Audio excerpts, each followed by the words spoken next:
जय जगन्नाथ। जगार ना है पुरी, महाप्रभु श्री जगन्नाथ धाम पुरी। नामटी कान पड़िले मने पड़ जाए बड़ दाण्ड, मने पड़ जाए से समुद्र कूल, मने पड़ जाए श्रीमंदिर। देहरे खेली जाए भाव भक्ति भरा शिहरण। केवल ओडिशा कहीं समग्र हिंदू जगतर आध्यात्मिक प्राणकेन्द्र एही पुरी। तार माटी पानी पवन सबु महिमान्वित, सबु जगन्नाथमय। कथारे अछि एठाकू केही निजे इच्छा करी आसी पारे ना, जे जाए कालियार डोरी न लागिछि। आ थरे जी आसे जहाकू कालिया तार भाव डोरी लगे टाणी आणे, तार मन एमिति ए धामरे लाखि जाए जे फेरिबाकू मन हुए ना। किंतु सेदिन श्रीजुक्त जगन्नाथ दास बाबूंकर फेरिबाकू मन नथिले भी बाध्य होई फेरी आसीथिले श्री जगन्नाथ धाम पुरीरु मुंडियाटीए मारी। आ आसिला बेले कहि आसीथिले, महाबाहु तुम सरधा बालीरु हाते मते दियंतनी, तुम पाखरे तुम धामरे रहिबा पई भारी मन हेउछि। एतिकी कथा कहिदेले सिना, हेले तापरे मनकु मन निजकू गाली करि देउथांती जगन्नाथ बाबू। अरे कि पाषांडटा तू, एमिति कोन मागुचु? केही कोन पुरी को आसे महाप्रभुंकु धन जन गोपलक्ष्मी मागिबाकू? एठाकू मनीष आसे मुख्य प्राप्ति पाई। महाप्रभु जगन्नाथ ब्रह्मांड ठाकुर, से सृष्टिकर्तांक सहित विलीन होई जन्म मृत्यु बंधनरु मुक्त हेबा पाई जगन्नाथंक पाखरे गुहारी करिबाकू। जगन्नाथ दास बाबू कहंती, जेते थर सी जगन्नाथंकु सामना सामनी होइचंती, जेते थर जेते कथा सबु कहिबाकू मनरे पांची जाई थांती, सेतक चका आखि सांगरे थरे आखि मिसी गले से सबु भूली जांती। तांको मंदिर बेढ़ारे थिबा पर्यंत तांकर किछि भी मने पड़ेनी। किंतु जगन्नाथ दास बाबू कहंती जे सेदिन कि एमिति मागुणी से कोन पाई मागिले से निजे भी जानि नाहंती। पुरीरु फेरिबा बेले से तांको पत्नी को सबु कथा कहिले। आ से सबु कथा कहिला बेले तांको पत्नी तांको मुहकु एमिति चाहिले जे सते जेमिति किछि गुटे अमूल्य रत्न पाइगला भଳି। जगन्नाथ बाबू पचारले, अरे तमे मो मुहटाकू एमिति टब टब करी चाहिचो कोन पाई? सेठु तांको पत्नी कहिबाकू लागिले, कि अद्भुत कथा कहूच तमे। तुमे जहा मागिच मु भी तो कालिया को सेया मागिकी आसीची। हेले कोन हबो जे आमे कोउता निजर जे से काहेकि आमको तांको धामरे जागा खंडे देबे। जहा देइचंती आ जेतिकी देइचंती सेतिकी बहुत। इच्छामय ठाकुरंकर मन केतेबेले जे कोन हबो किए बा कहिबो। से दिन रातिरे सुनावेश देखि सारी जगन्नाथ बाबू और तांको स्त्री दुहे फेरिले रातिरे करंजिया निज घरकू। जगन्नाथ महाप्रभुंक भजन शुणु शुणु गाड़ी निदटा आसी जाए दुहे स्वामी और स्त्री को।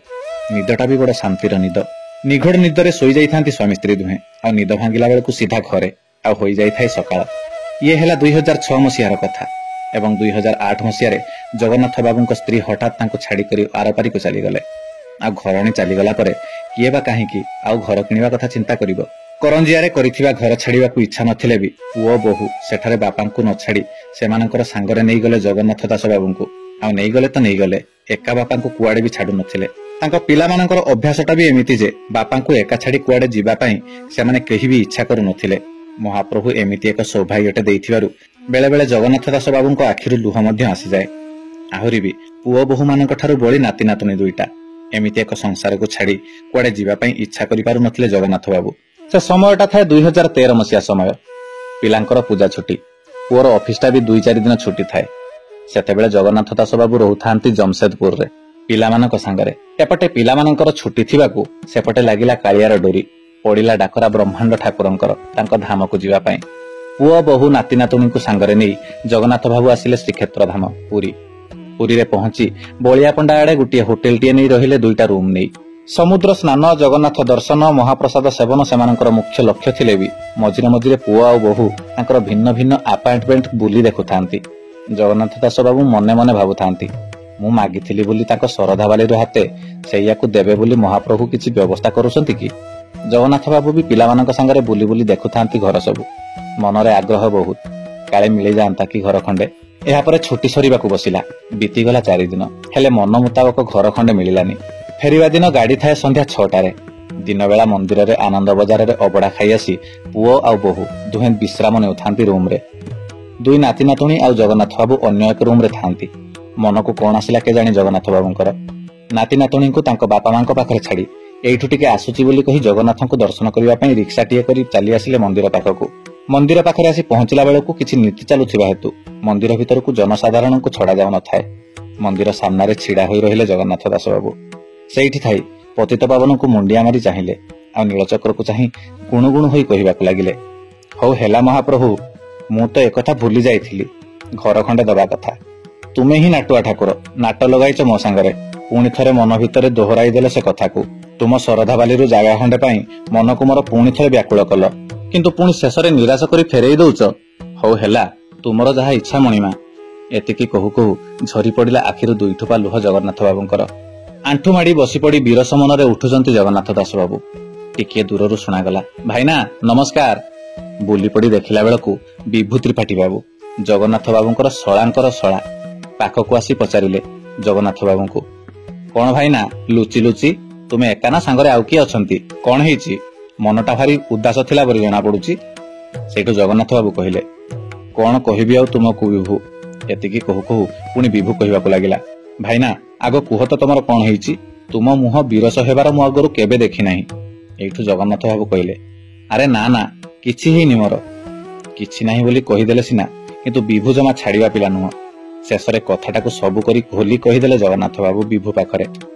ଜଗନ୍ନାଥ ବାବୁଙ୍କ ଠାରୁ ସବୁ କଥା ଶୁଣିବା ପରେ ବିଭୁ କହିବାକୁ ଲାଗିଲା, ଭାଇନା ତମେ ପୁରୀରେ ଜାଗା ଖୋଜୁଛ, ତା ଧାମରେ। ୟାଠାରୁ ଆଉ ଭଲ କଥା କଣ ହେଇପାରେ? ରୁହ, ମୋର ଜଣେ ସାଙ୍ଗ ବିଲ୍ଡର ଅଛି, ତାକୁ ପଚାରିବା। ଏତିକି କହି ନିଜ ଫୋନରେ ଫୋନ ଲଗାଇ ସ୍ପିକରଟାକୁ ଅନ୍ କରିଦେଇ ଲାଗିଲା କହିବାକୁ, ଆରେ ଜିଣ୍ଟୁ, ତୋର ନୂଆ ଆପାର୍ଟମେଣ୍ଟରେ କିଛି ଫ୍ଲାଟ ଖାଲି ଅଛି କି? ସେପଟରୁ ଜିଣ୍ଟୁ କହିଲା, ଆରେ ତୋର ପୁଣି ଏବେ ଫ୍ଲାଟ କଣ ଦରକାର ହବ? ସେଇଠୁ ବିଭୁ କହିଲା, ଆରେ ମୋର ନୁହଁ, ମୋ ଭିଣେଇଙ୍କର ଦରକାର ଥିଲା। ତାଙ୍କର ଭାରି ଇଚ୍ଛା ପୁରୀରେ ଘର ଖଣ୍ଡେ କିଣିବାକୁ। ତୋ ପାଖରେ ଯଦି ଖାଲି ଥିବ ତାହେଲେ ମତେ କହିଲୁ ଦେଖିକି। ଆଉ ତାପରେ ଜିଣ୍ଟୁ ସେପଟୁ କହିଲା, ତୁ ବହୁତ ଡେରି କରିଦେଲୁ ରେ। ଗୋଟେ ଲୋକ ଅପରଦିନ ଆସି ପଇସା ଦେଇ ଯାଇଛି, ମତେ ତୁ କ୍ଷମା କର, ମୁଁ ପାରିବିନି।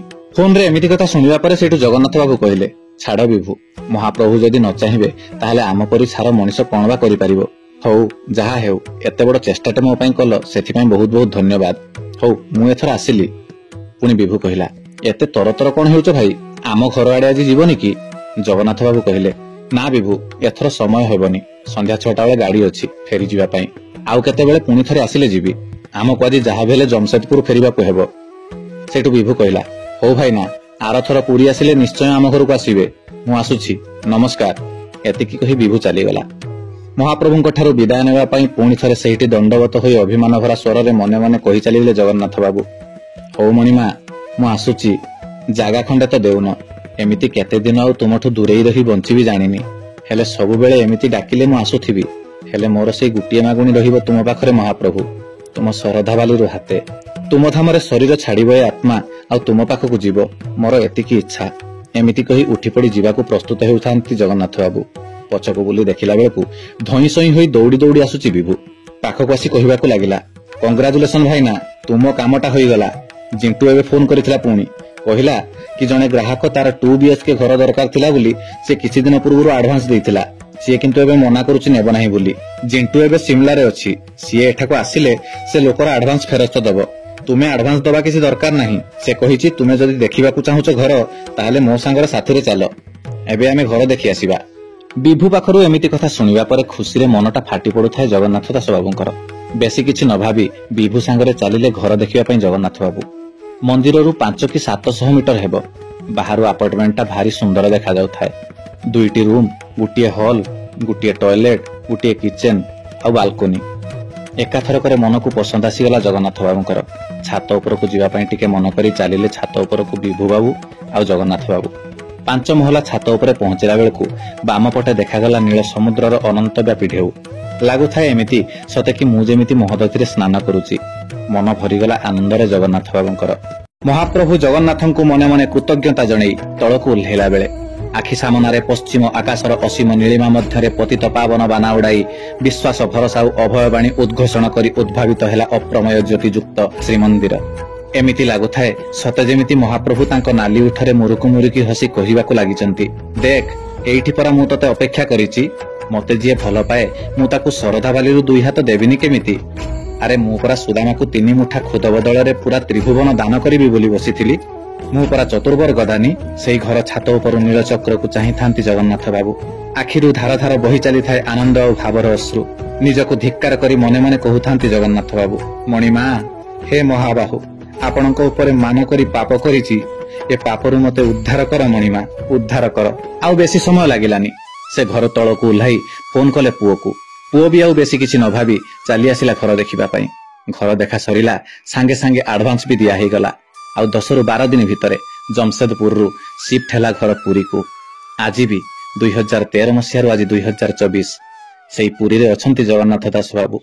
प्रत्येक दिन एमिति कोनोसी दिन नाही जो दिन जगन्नाथ बाबू श्रीमंदिर को जाई नाहंती, जो दिन श्रीमंदिर नीलाचक्र को चाहि आखिरु लुह झरई नाहंती। आज भी कहती गोटिए इच्छा, मला बेले पतित पावनक मुह चाहि मरिबी, तांको पाखकु जीवी, श्रीचरण रे स्थान पाइबी। सतरे केडे सुंदर अनुभूति आज्ञा। महाप्रभु को जी जहा भी मागिची थरे मनरु मागिबा दरकार, थरे भावरे मागिबा दरकार। सी परा चौबर गदानी, भावर भक्ति रे मागिले से काहाकू किछि मना करंतिनी। सुंदर अनुभूति आज्ञा। करंजियारू एबे जाई पुरी रे रहिथिबा जगन्नाथ दास बाबूंकर पुणी थरे देखा हेबो एमिति आउ एक सुंदर अनुभूति सह। आज पई मते विदाय दियंतु। आपण मानकर आशीर्वाद सदा सर्वदा मो उपरे एमिति थाउ। महाप्रभु जगन्नाथंकर जय हो, श्रीक्षेत्र माटीर जय हो, शरधा बालीर जय हो। महाप्रभु जगन्नाथंक नाम गाई गाई ए जीव जाऊ। पुणी एक अध्याय रे आपण मानक संगरे ठीक एही परी एक अनुभूति सह देखा हेबो, जहार ना हैला तोर दाता पणिया को किए सरी रे कालिया, तोर दाता पणिया को किए सरी। जय जगन्नाथ, जय जगन्नाथ, जय जगन्नाथ।